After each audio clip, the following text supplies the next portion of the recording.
प्रश्न हो सकता है कि जयंती क्यों मनाई जाए, जयंती का माने क्या है। बुद्ध जयंती, कबीर जयंती, महर्षि मेही जयंती, अतीत के जितने महापुरुष हैं सबकी जयंती मनाई जाती है। जयंती का माने क्या होता है, इसको जब तक हम नहीं समझेंगे, हम जयंती मना रहे हैं। आज कोई संप्रदाय नहीं है कि जो अपने अपने महापुरुष का जन्मदिन नहीं मनाता है। कोई नहीं है, कोई पीछे नहीं, चाहे अतीत के महापुरुष हों, चाहे वर्तमान के महापुरुष हों। वर्तमान में भी जितने संत हैं सबकी जयंती मनाई जाती है। लेकिन पूछिए कि जयंती क्यों मनाई जाती है, जयंती का माने क्या है, बहुत कम लोग बता पाए। जयंती का माने है जो अपने जीवन पर विजय प्राप्त किया है, जो जयी पुरुष है, अपने जीवन को ठीक किया और अपने जीवन के साथ साथ समाज और राष्ट्र को एक नई दिशा दी। ऐसे महापुरुष का जीवन जय, ऐसे महापुरुषों को हम जय पुरुष कहते हैं। आज अतीत के जितने महापुरुष हुए हैं सबों ने अपनी साधना, अपना ज्ञान, पहले तो साधना करके अपने जीवन को आलोकित किया, अपने जीवन को व्यवस्थित किया है और जिस साधना से उस महापुरुष को अपना कल्याण दिखाई दिया वही उपदेश समाज के साथ किया। महात्मा बुद्ध पहले अपने जीवन को ठीक किया। पहले महात्मा बुद्ध अपने जीवन में साधना में उतरे, इन साधना की जो कसौटी थी वो बहुत कठोर थी कि भोजन छोड़ करके एक पैर पर खड़ा रह करके तपस्या करना, और जब उससे भी नहीं मिला तब उनके भीतर से एक आवाज आई कि जो बीना है, बीना के तार को कस के टाइट कर दीजिए तो उसका आवाज खराब हो जाएगा या तो टूट जाए।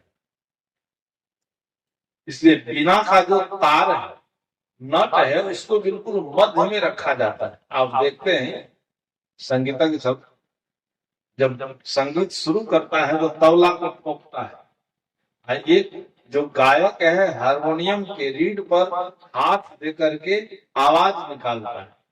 वो तबला और हारमोनियम के रीड के आवाज को बिल्कुल मध्य में करता है। यदि अधिक नीचे मार दिया है, तबला का घंटी नीचे चला गया है तो फिर उसको ऊपर पड़ता है। इसलिए कहा कि बीना के तार को इतना मत टाइट करो जिससे उसकी आवाज की मिठास खत्म हो जाए, इतना ढीला भी मत छोड़ो जिससे उसमें आवाज ही नहीं आए।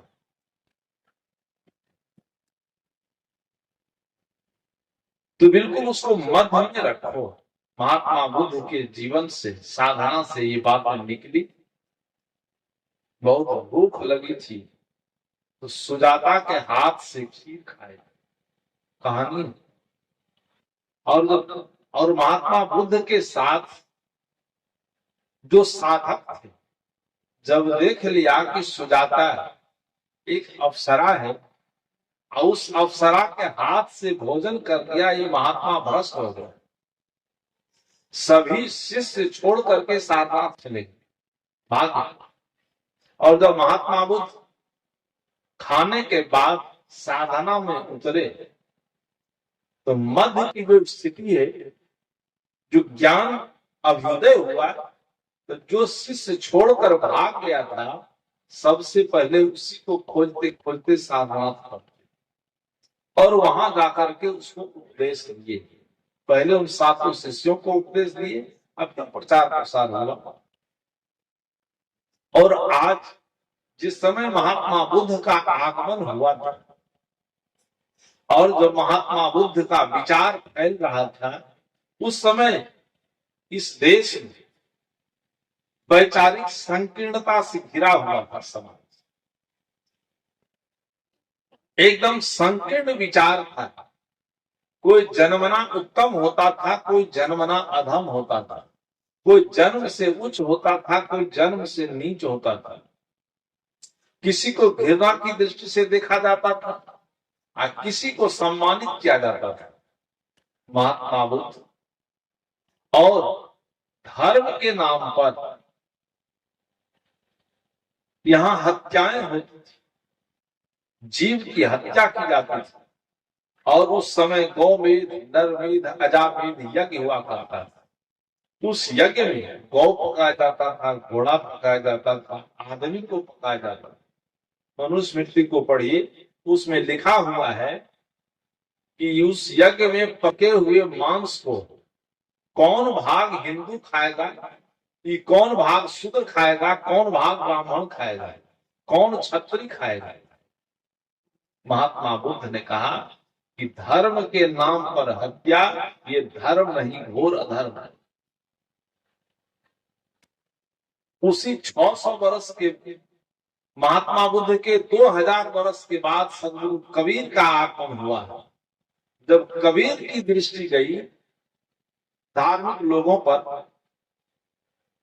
धार्मिक ग्रंथों पर, लोगों ने कहा कि कबीर साहब पढ़े लिखे नहीं थे, साहित्य। लेकिन जब कबीर साहब के विचारों को पढ़ेंगे तब बात समझ में आए कि आज बड़े बड़े विद्वानों का दिमाग हिल जाता है कि कबीर ने कहा क्या। धर्म के क्षेत्र में जब दृष्टिपात हुआ सदगुरु कबीर का, तो देखा कि धर्म के नाम पर केवल झूठ। आज तक कोई वकील जितना झूठ नहीं बोलता हो, कोई व्यापारी जितना झूठ नहीं बोलता हो,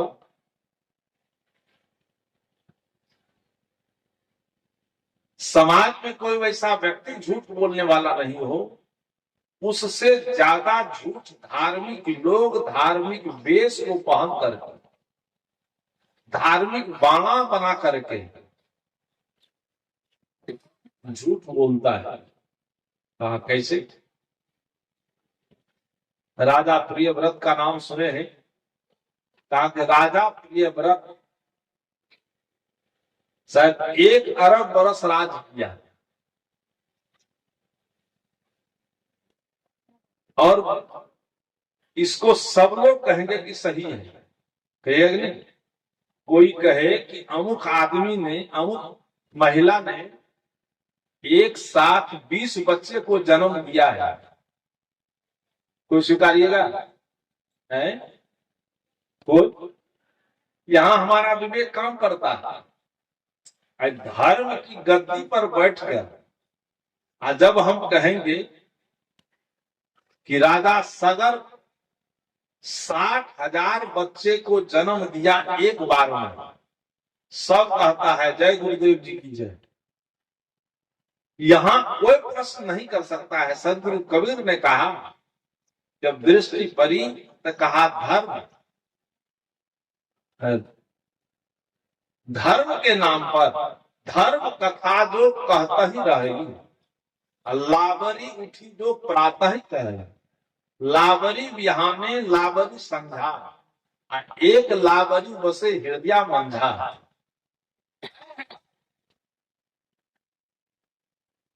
रामहु केर मरम नहीं जाना, लय मत छानिन वेद पुराना। कबीर साहब की इतनी पैनी दृष्टि, कि धर्म के क्षेत्र में जब उनका दृष्टिपात हुआ तो देखा धर्म के नाम पर तो पूरा व्यापार हो। उस व्यापार का सदुर कबीर ने विरोध किया कि राम कथा जो कहता ही रहे, धर्म कथा जो कहता ही रहे, अलावत उठी जो प्रातः सुबह से शाम तक धार्मिक लोगों को देखेंगे कि झूठ का ही व्यापार करता है। कह दिया कि हनुमान जी क्या किए, एक बार हनुमान जी देखे सूर्योदय हो रहा है, लाल लाल देखा कि बहुत बड़ा फल है। पद में भजन में आता है, सब लोग खूब सुनते हैं, गाते हैं, कैसे बना करके उगते सूरज को फल समझा, उड़ गया और मुंह में रखा। सही है, लेकिन धर्म की गद्दी पर बैठ करके ऐसा कहा जाता है। कबीर साहब ने कहा कि धार्मिक कथा कहने वाले सुबह से शाम तक झूठ बोलते हैं, क्योंकि उस धार्मिक वेश धारण करने का मतलब है कि झूठ बोलने का लाइसेंस मिल जाना, और इसका पर्दाफाश सद्गुरु कबीर ने किया है। और मनुष्य का जीवन जो अंधकार में, उस अंधकार ग्रस्त जीवन को, और 90% व्यक्ति जो घृणा की खाई में सिसक रहा था। शास्त्रों ने कहा स्त्री शूद्रो न धियताम, स्त्री को शूद्र को पढ़ने का अधिकार नहीं है। शास्त्रों को पढ़ी, इस पर बुद्ध की दृष्टि पड़ी, उसके बाद सद्गुरु कबीर की दृष्टि पड़ी। कबीर साहब ने कहा कि ऐसा नहीं हो सकता। यदि ये बात सत्य है, सत्य होती तो आज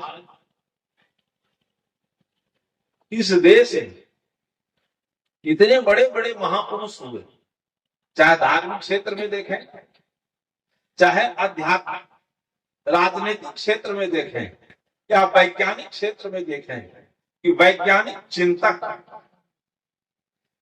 अभी जो देश समूचे विश्व में गौरवान्वित हो रहा है, समूचा विश्व भारत के तरफ देख रहा है कि भारत के पास जो नई शक्ति आई है, वो नई शक्ति को पैदा करने वाला कौन था? पंडित जी। जिस नई शक्ति से आज चीन हिल गया है, पाकिस्तान हिल गया है, इस देश का जितना दुश्मन देश था, जो आंखें उठाकर बात कर रहा था, उसकी आंखें नीचे हो गई। उसका कारण कौन है? इस देश के सबसे बड़ी वैज्ञानिक 21वीं शताब्दी के उत्कार धर्मी एपीजे अब्दुल कलाम, शूद्र की ब्राह्मण है उत्तर। और अभी अभी जो घटना घटी है, अभी जिस स्त्री को कहा कि स्त्री शूद्रो न धियताम, जिसको आदि शंकराचार्य ने कहा कि द्वारम किमेकम नरकस्य नारी, कहा नरक का एकमात्र द्वार नारी है। अभी पाकिस्तान से युद्ध हुआ कुछ दिन पहले, और उस युद्ध में हमारी बहन, उस बहनों के पास इतनी अंतरिक्ष में गई थी, क्या नाम, पहले कल्पना चावला गई थी, वो लौट कर नहीं आई है। अभी ये कौन है, सुनीता विलियम की कौन, अंतरिक्ष में जाकर के वहां से वापस आई। और अभी युद्ध में पाकिस्तान दुश्मन देश के आतंकवादियों के ठिकाने को तबाह कर देने वाला है कौन? पुरुष की स्त्री, क्या नाम है? सुफिया कुरैशी। सुफिया कुरैशी 22 मिनट में दुश्मन के अंतरी को हिला करके वापस आ गई। वाक्य सत्य हुआ कि असत्य? धर्म के नाम पर जो कहा जाता था कि स्त्री शूद्रो न धियताम, कबीर साहब ने इसकी वकालत। कबीर साहब ने कहा ऐसा नहीं, चूंकि धार्मिक लोग कुछ ऐसे हुए जिन्होंने कहा कि स्त्री को मुक्ति नहीं मिल सकती। कहा क्यों? तो कहा नरक का एकमात्र द्वार नारी है। कहा स्त्री को मुक्ति कब मिलेगी? जैन दर्शन ने कहा कि स्त्री मर करके पुरुष शरीर धारण करेगी। अब पुरुष शरीर धारण करके तब जैन धर्म में दीक्षित होगी, साधना करेगी, तब उसको मुक्ति मिल सकती है। इतनी दूरी बना करके इसको रखा था। कबीर साहब ने कहा कि नहीं, आधे बसे पुरुष आधे बसे जो, कहा जितना हक पुरुष का है उतना ही हक स्त्री का है। पुरुष के शारीरिक बल के साथ साथ स्त्रियों का भी शारीरिक बल विकसित होना आवश्यक है। पुरुष के बौद्धिक शक्ति विकसित होने के साथ साथ स्त्रियों की भी बौद्धिक शक्ति विकसित करना आवश्यक है। जब तक स्त्री और पुरुष, लड़का और लड़की दोनों की बौद्धिक शक्ति विकसित नहीं होगी, दोनों का शारीरिक बल विकसित नहीं होगा, दोनों का मानसिक बल विकसित नहीं होगा, तब तक समाज का सर्वांगीण विकास नहीं हो सकता। चाहे समाज में जितना अवतार आ जाए, क्योंकि अवतार का यहाँ ढेर लगा हुआ है। 24 अवतार आया और 24 अवतार मिल करके जरा बता दीजिए कि जो 24 अवतार हुआ, प्रथम अवतार से लेकर 24वां अवतार तक सुधार हुआ है कि बिगाड़ हुआ है? कि समाज सुधरा है कि बिगड़ा है?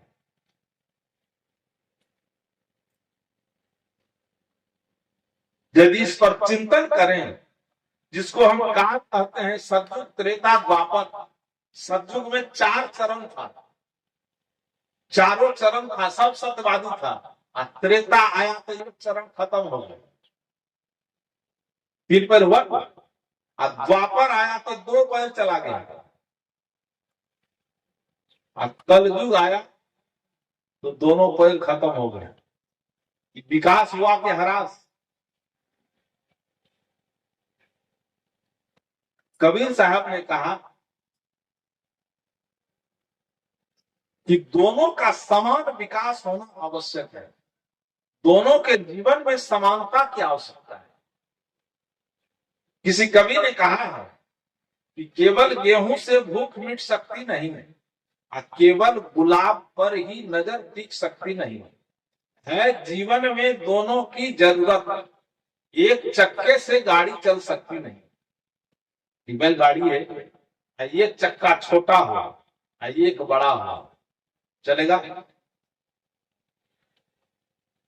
एक चक्का हो, एक चक्का नहीं हो, तब चलेगा? गाड़ी तब चलेगी जब दोनों चक्का समान हो, दोनों में समानता हो और दोनों चक्का मजबूत होगा, तभी वह गाड़ी वजन को ढो सकता है।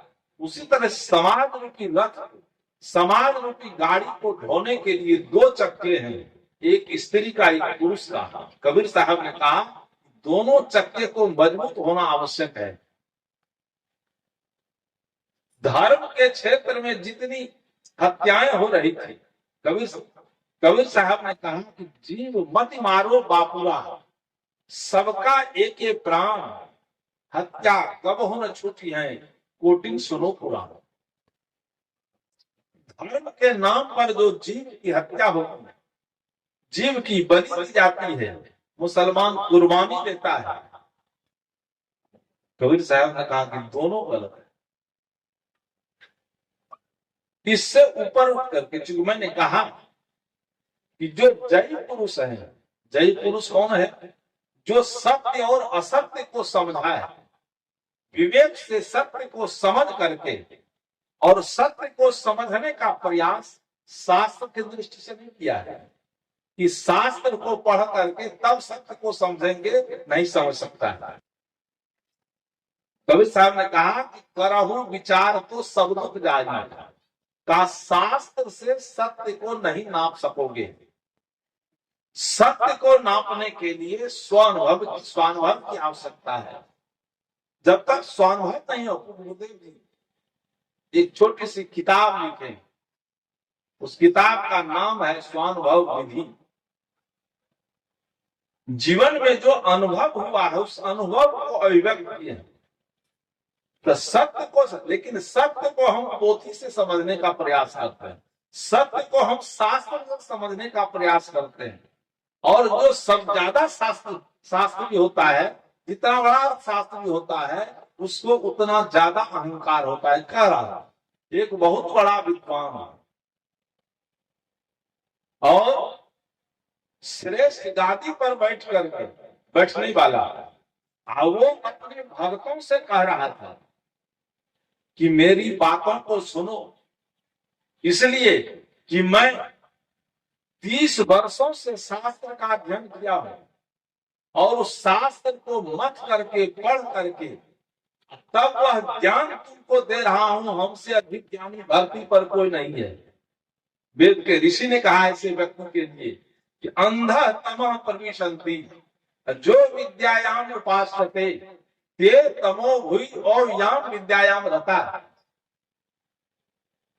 वेद के ऋषि कहते हैं, परिषद के ऋषि कि अंधा तमः प्रविशन्ति, कौन? कहा वे अंधकार में प्रवेश करते हैं। कहा कौन? जो अज्ञानी है, जिसके पास ज्ञान नहीं है। अंधकार क्या है, प्रकाश क्या है, खाद्य क्या है, अखाद्य क्या है, पेय क्या है, अपेय क्या है, वो अज्ञानी है। उसके लिए उपनिषद के ऋषि ने कहा कि अंधा तमा प्रविशन्ति, जो अंधा माने मूर्ख है वो अज्ञान में है ही तो अंधकार में प्रवेश करता है।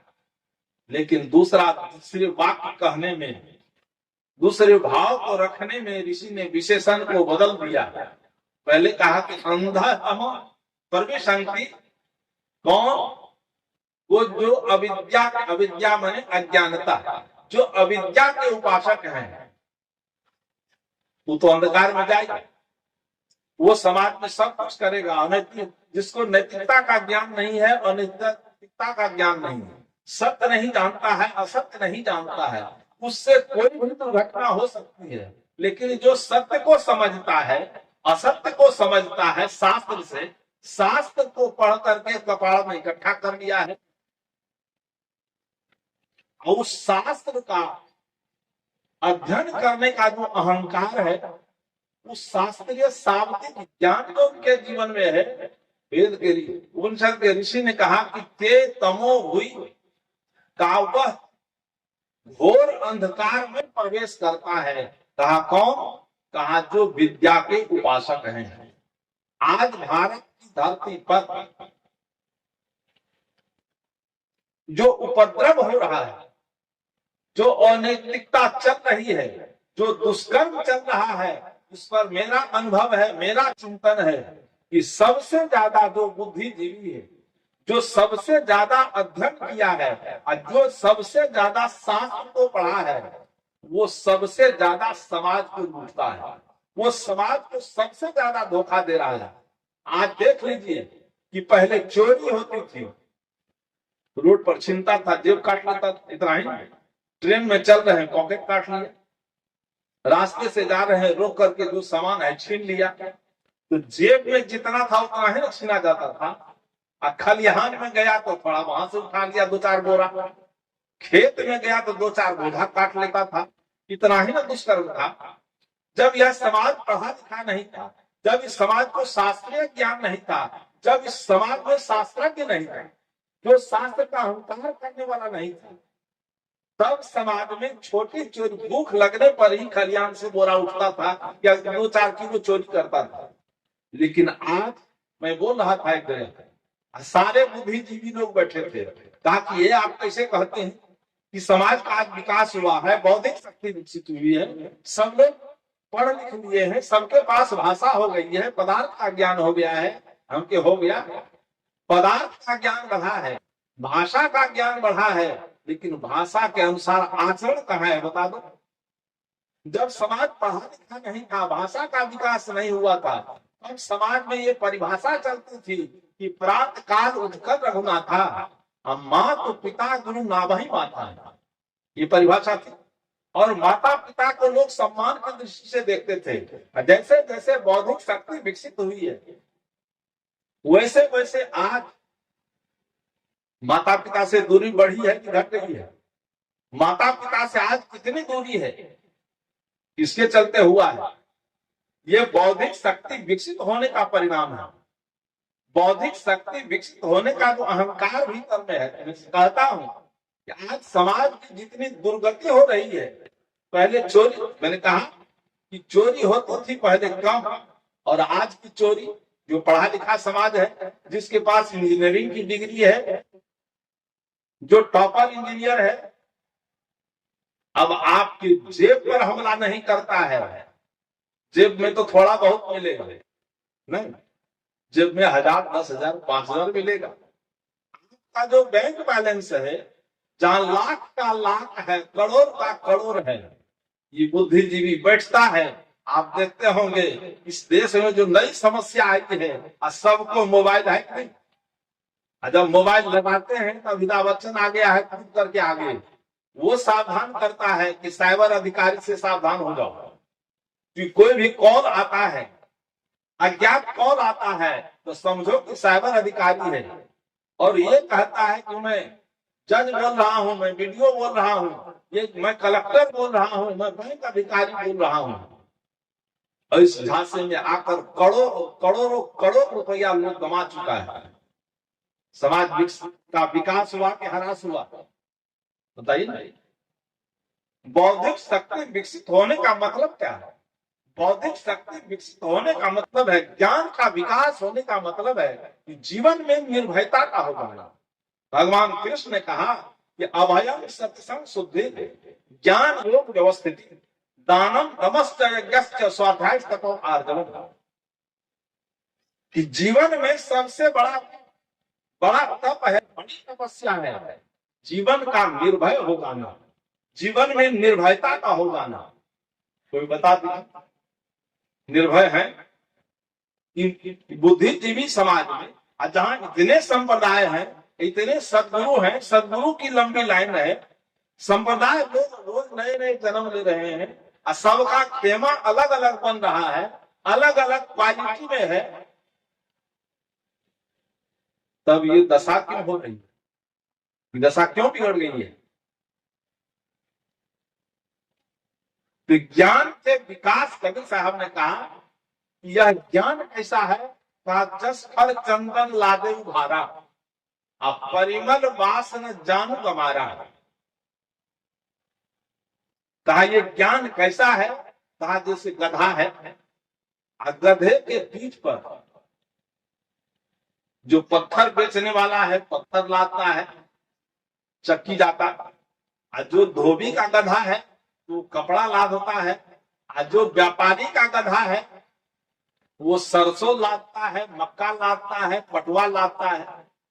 लेकिन गधे को ये पीठ पर क्या लाधा हुआ है, क्या वजन है, ये पता चलता है गधे को है?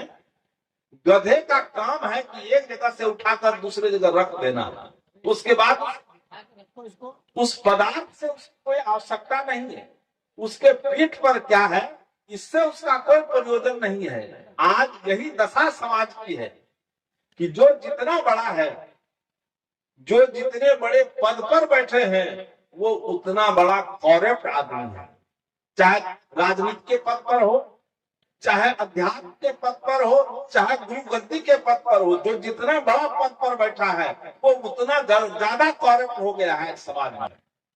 कबीर साहब ने ऐसे लोगों के लिए ही कहा कि ऐसे धार्मिक लोगों से सावधान हो।